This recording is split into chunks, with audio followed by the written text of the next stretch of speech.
శ్రీమద్భగవద్గీత 4వ అధ్యాయం జ్ఞానకర్మ సన్యాసయోగం 15వ శ్లోకం.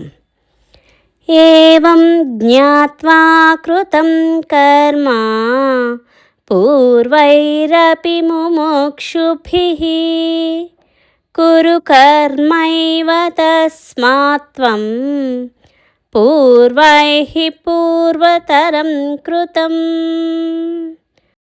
ఈ శ్లోకం యొక్క తాత్పర్యం.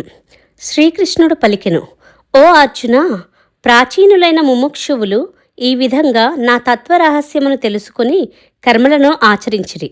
కావున నీవును ఆ పూర్వుల వలనే నిష్కామభావంతో కర్మలను ఆచరింపుము. ఈ శ్లోకం యొక్క వివరణ. ఈ జ్ఞానం రహస్య జ్ఞానమే అయినా ఇది పరంపరగా వస్తూనే ఉంది. మీ పూర్వీకులు ఈ జ్ఞానం పొందారని కృష్ణ పరమాత్మ చెబుతున్నాడు.